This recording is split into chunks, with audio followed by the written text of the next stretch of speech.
Gilmore Girls, and hey Val, can you tell us what it was like working with Amy? Was she involved in every little detail, or did she leave room for others to chime in?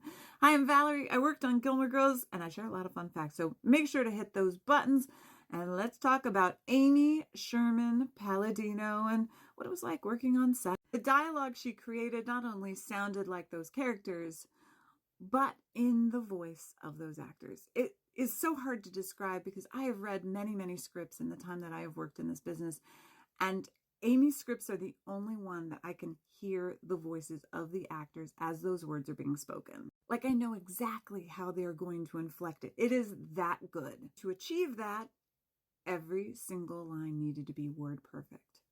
Which is why we had a dialogue coach. George Bell, our dialogue coach, was responsible for making sure that those lines were said exactly as Amy wrote them. There was no wiggle room with the lines. There was only one person who was allowed to say anything other than what was actually in the script, and that was trivia. Do you know? Do you know the answer to this question? I'll give you one more second. If you guessed Norman Mailer, you would be correct. Now, a lot of times we wouldn't get a shooting script until the actual day that we started shooting. Sometimes we would have some pre-production scripts, but mostly we worked off outlines. Now, in the outlines, there would be very specific things that Amy wanted to see. But there was this one time where the outline did not contain the thing that was very crucial to a scene that was shooting the next day.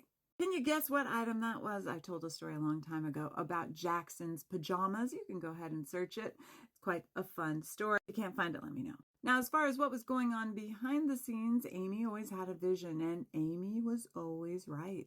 Whenever a new director came in and they would try to change something that Amy had established, the prop guys had a button.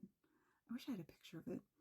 And it said, "Because Amy said so." And anytime someone wanted something that would not have been something Amy would have wanted, they just point to the button, "Because Amy said so." You have to understand, on a television show, the directors don't have as much power as the executive producers, writers, creators of the show, the showrunners. These are the people that establish the rules for the show.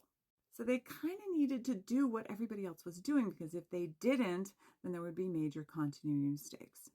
Whenever there was a creative element in the outline, because remember, we didn't get scripts until the last moment, the department heads would go to Amy, talk about that element, and then they'd have to run with it.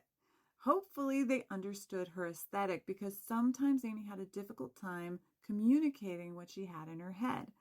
But those people that understood what she wanted, they ended up sticking around for the entire run of the show. Amy was a lot of fun to work with. She has a really excellent memory. Like, I just saw her the other day and she's like, "How's your ice cream?" I had a lot of fond memories of working with Amy. I remember her sitting behind the monitor, typing away at the script as she was waiting for the next shot. I remember they'd always be talking about some pop culture reference that happened that week, or some book they had read, and then the next thing you know, you'd look in the script and that reference would be there.